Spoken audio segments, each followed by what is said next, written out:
ជើងជាប់ច្រវាក់ដៃអត់មានប្រាក់តាសុនណាជិនជើងចូលស្រុកគេឃើញស្នាមសាក់គេចង់បំបាក់ខ្ញុំស្រែកតវ៉ាមើលដៃខាងស្ដាំដាបជាបលាក់មិនដួងមិនបាក់ឯនេះកូនអ្នកសាក់ដាក់ដៃពឹងទឹងទូត្រូវគេកាក់ចិត្តខ្ញុំសោះស្ងាត់ងើបចូលតវ៉ា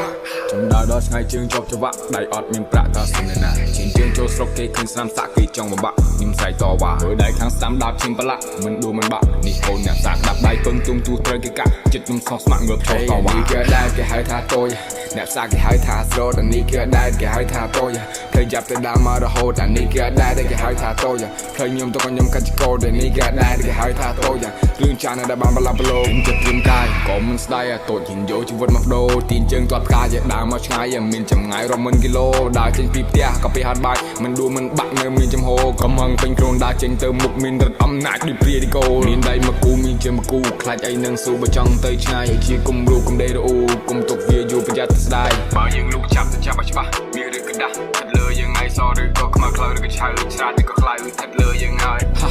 ដៃជើងប្រឡាក់ខ្លួនសុទ្ធតែសាក់អត់មានឋានៈតែមានអ្នកណាខ្ញុំដើរតែឯងខ្ញុំដួលតែឯងស្លាប់អត់អ្នកសែងមានអ្នកណាដើរចូលសង្គ្រាមអត់មានឲ្យក្រោះឲ្យងាប់ទៅចុះមានអ្នកណាមិនស្ដាយជីវិតបើសិនបានស៊ូខ្ញុំគិតខ្ញុំគូឲ្យអស់កាលាស្លាប់ទៅជាឆ្អឹងទៅគ្មានប្រលឹងចិត្តដូចជាសឹងនៅពឹងអាត្មាស្លាប់ទៅជាខ្មោចទៅខ្លួននៅសល់គេដុតកំឡោចក៏មិនខ្លាចអ្នកណាថាធ្វើគឺធ្វើមិនដេកចាំមើលខំប្រឹងរុះរើមិនចាំគេថារូបកាយតែមួយក៏ដៅ1000កំចង់បំភាន់នេះកូនអ្នកសាដល់ឆ្ងាយជើងជាប់ច្រវាក់ដៃអត់មានប្រាក់តាសុនណាជិនជើងចូលស្រុកគេឃើញស្នាមសាក់គេចង់បំបាក់ខ្ញុំស្រែកតវ៉ាមើលដៃខាងស្ដាំដាបឈាមប្រឡាក់មិនដួលមិនបាក់ឯនេះកូនអ្នកសាក់ដាក់ដៃពឹងទុងទូត្រូវគេកាក់ចិត្តខ្ញុំសោះស្មាក់ងើបចូលតវ៉ា